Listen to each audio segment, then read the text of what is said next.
Today's review is for a new beer from State of Brew Co. State of Kind. I always get this name wrong. State of Kind Brew Co. They're a brewery based in Wigan, and this is a Koru, and it is a New Zealand double dropped dry hopped IPA. But what's it going to be like? Keep watching to find out.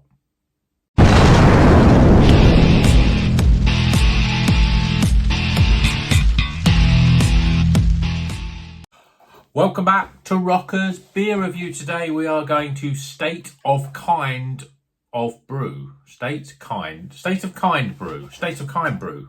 Just the whole words just don't make sense to me. State of Brew Kind, State of Kind Brew, kind of State Brew. Well, State of Kind Brew is from Wigan. They're I say they're fairly new because I've only seen a couple of beers from them over the last sort of 6 months. I had one before and it was okay. It wasn't great, but it was all right. But this one perked my interest because it is a New Zealand double dry hopped IPA, 6%. It's called Koru. Lots of different hops in here. So this is Freestyle Hops, New Zealand grown, and it's got YCH 702, Citra Cryo, Nectaron, Riwaka Sub-Zero Hop Keef. So quite a lot of New Zealand hops. But surprisingly, the daddy of them, Nelson Sauvin, is not in there. Even Muteca. I say Muteca, but some people say Mutieca. I say Muteca. I'm going to keep with that. We'll see what this one's like. Let's crack it open, get it in the glass. I'm expecting a lovely New Zealand-esque beer. I'm going to take my glasses off now because I don't need to read anymore.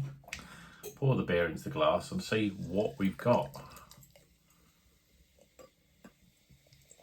Yeah, I can't remember the last one I had of these. I remember it being okay, but it didn't sort of blow my mind at all. Okay, so we've got a bit of a serious head on this beer, but let's look at the colour of it first. Beautiful yellowy, golden yellow.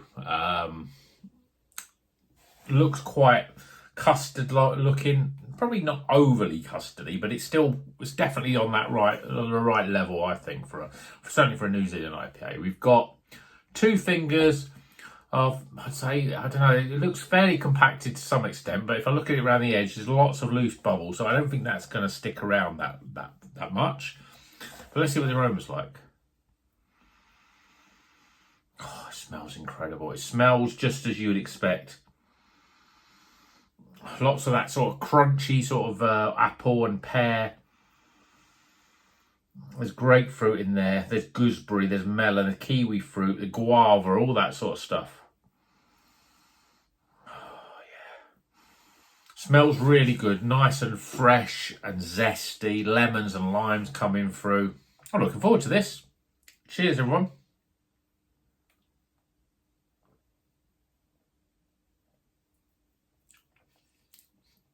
Wow. That flavour is really intensive. Ooh. It's almost got a little bit of a, I don't think sourness, but there's a little bit of a sourness from it. Lots of sort of very sort of zippy, it's quite soft, but there's a little bit of zippiness in the carbonation that's getting all those flavours really sort of pushing around the mouth. So what's the big hit? Well, it's definitely a big hit of sort of grape. There's that sort of lemon, lime, grapefruit mix, and it's very, very zesty.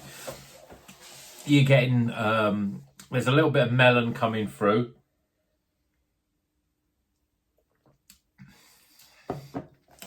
Yeah, it's amazing. It tastes like there is like, there is Nelson Sauvin in there. It's very, very strong flavours.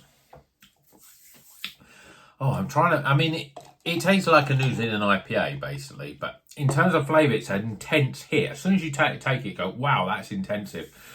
So you're getting that little bit of weediness, the little bit of, weediness. I wouldn't call it dank. I know a lot of people sort of say, oh yeah, this sort of weediness is dankness and stuff. But it's not dank. It's just an intense flavour. It's almost like a slightly sort of, I'll tell you what it's like. It's like got a slightly sherbety sort of flavour to it. It's the way that you get that hit of sort of like lime and zest of grapefruit and lemon. and gooseberry, all of those sort of flavours. Now, gooseberry can be quite sour. Even rhubarb, I'd almost put a bit of rhubarb flavour in there. It's got that real sort of sourness to it, but it's not a sour beer. And you get an intense flavour, almost as if there's like real sort of oil of fruit in there. Now I'm starting to sound a bit weird now, but stay with me on this. So if you think of something like a Terry's chocolate orange, so that has orange oil in it. It's not just like orange flavouring, it's an orange oil, and that gives it that real intensive hit of orange flavour. And that's what this is like. I don't know if it's something to do with this. I've seen it pop up in a few beers, but this Rwaka Sub-Zero Hop Kiev, whatever that Kiev, whatever that is. It sounds to me like something intensive, and I reckon that is what's given it the big hit of flavour. Oh, it tastes great though. 6%, but the intensity of flavour, you'd think it could almost be a double IPA. And it doesn't say it's alcoholic, but you know, when you get a good double IPA, it's so full of flavour, but doesn't really taste alcoholic. That's what this is like, even though it's 6%. Real intense hit of flavour. Now, this beer was £5.75, which I thought at the time was a little bit expensive for a 6%. For a brewery that aren't, you know, what I would call a top tier, like your Verdants and your Tracks and people like that. But actually, the flavour and the sort of hops that have gone into this, I think it's a really good flavoursome beer. And I'm really glad I bought it. So much flavour. It's got a soft, fairly light body, but and that sort of is a bit strange because the flavour just is such a hit of flavour. It's almost as if there are extra stuff in it, and I think it's all this, whatever this hop Kiev is, Sub-Zero hop Kiev. I don't know what it is. It's obviously some sort of intensive hop sort of blend or some sort of treatment off it that just gives intensity of flavour, because you're getting huge intensity of flavour. And that's Rwaka, which has usually got that little bit of peppery spice and some of the sort of, you know, the grape, gooseberry, kiwi, lemon, grapefruit, all that sort of stuff. It's definitely got that. I think this is a great flavoursome beer, but it's quite easy drinking because it's quite light. So much flavour. So much flavour. If you like New Zealand hops, you'll love this beer because it's an intense hit of it. And the flavours are, even though they're quite intense, there's a balance to them as well. I think if it had Nelson Sauvin in it, would have blown it up a bit. But because some of the sort of, I would say, the lighter weight sort of hops, but with this intensive sort of hop Kiev thing in it, it really gives it a big punch of flavour. So, State of Kind Brew Company, I think they've come up trumps with this beer. Koru, which I'm presuming is some sort of New Zealandy thing, name. And it's to say, Freestyle Hops, lots of stuff. I've got Citra in there, Citra Cryo. We've got, I don't know what this YCH 702, usually that's Yakima Chief hop, but that's not Freestyle hop though, is it? So that's some sort of experimental hop in there. Nectaron is another hop that I think is a really incredible hop. But I'm not getting much else except for those very New Zealand flavours. I'm not getting much in terms of tropicalness or peach or anything like that.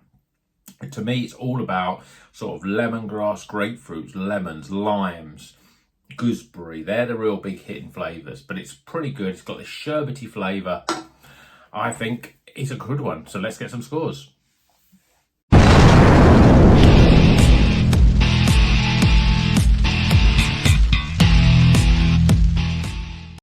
Okay, the scores are in for State of Kind Brew Co. and their New Zealand double dry hopped IPA, 6%, called Koru. I don't even know that's how it's pronounced, but that's how I'm pronouncing it. Lots of hops, lots of New Zealand hops, experimental hops, this hot Sub-Zero hot Kiev for a real intense hit of New Zealand flavours, and it's got everything in this. So let's go through the scores, starting with aroma, appearance, flavour, value for money. As I said, this is $5.75, so I think at the slightly higher end of an IPA, especially at 6%. And finally, my overall experience. Well, tighten the scores up, we're getting a highly recommended beer from a brewery that hasn't really been around much. So we'll be looking out for more stuff from these, whether it's that's that combination of hops and everything else. But it's a cracking score, total score. Yeah, definitely worth your money. See if you can get this. I got it from Trembling Madness a few weeks ago, but hopefully it's still available. But look out for these hops, because I'm seeing a lot of these hop Kiev stuff and that are coming into the more stuff. But Track especially seems to be doing a lot of this sort of stuff. So keep an eye out for that. But I think intensity of flavour, you get a really good hit of flavour. So definitely worthwhile trying, especially if you like New Zealand hops. I'm a massive fan. So if you like those hops, then give it a go. Koru. Watch out for this. It's from the Wigan. It's from North. It's North, but it's New Zealand. There's a good combination there. So, hope you enjoyed this video. Let me know what you think of any of these new sort of New Zealand blend type of hops that are coming out. Until the next one, well, you know what to do. Drink good craft beer and keep on rocking.